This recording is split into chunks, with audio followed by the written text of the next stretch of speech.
Un intellectuel catalan disait que l'obligation plus claire d'un homme politique, c'est toujours de continuer.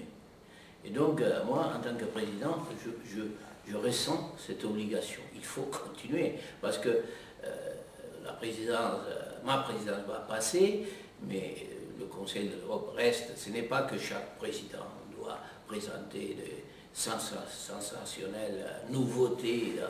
Il faut continuer. C'est un bateau qui marche, et là, il faut tout d'abord continuer. Mais si je peux vous dire quel type de choses me préoccupe, spécialement en ces moments, comme des éléments où nous devrions nous y pencher, plus peut-être que dans les passés, il y a certainement cet aspect du voisinage que je vous disais, non, une politique de bon voisinage et même d'étudier la possibilité que certains de pays qui nous entourent puissent participer chez nous, peut-être en tant qu'observateur.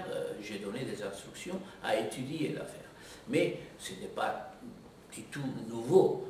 Vous devez penser qu'ici, le Mexique a une délégation de parlementaires observateurs, et Israël a des observateurs,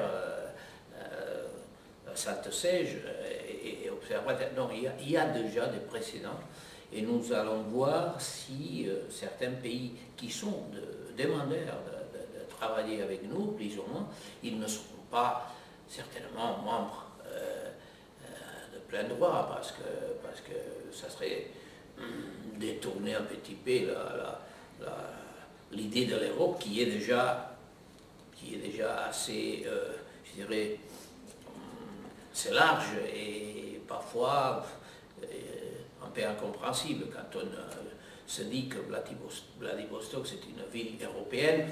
Alors bon, il y a des gens qui ne le voient pas quand on parle de pays de Caucase comme des pays européens.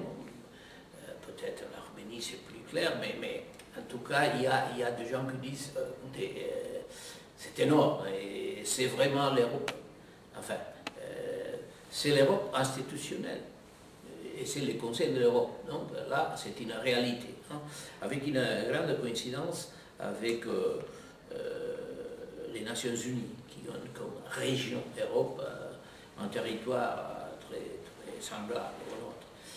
Mais bon, une priorité, ces pays, une politique donc extérieure, si vous voulez, dans le sens de élargir les domaines de la démocratie, de droits de l'homme, de vigilance des droits de l'homme et tout ça. Notre ambition, ce n'est pas tout simplement que les pays européens soient tous démocratiques, qu'il y ait une parfaite défense des droits de l'homme, mais aussi que dans le monde, il y ait la même évolution. Et donc, si nous pouvons aider aux pays qui nous entourent, dans un moment où, comme vous le savez, il y a des problèmes de choc au dialogue, comme vous voulez dire, nous sommes plutôt pour le dialogue de civilisation, l'alliance de civilisation, dans un moment si délicat que ça, dans la globalisation, dans la mondialisation, c'est peut-être un aspect où il faudra y aller. Un autre élément que peut-être peut constituer une nouveauté, c'est de nous pencher encore plus, parce que nous l'avons fait déjà, sur les problèmes de changement climatique, réchauffement climatique, et en fait la préservation de la nature.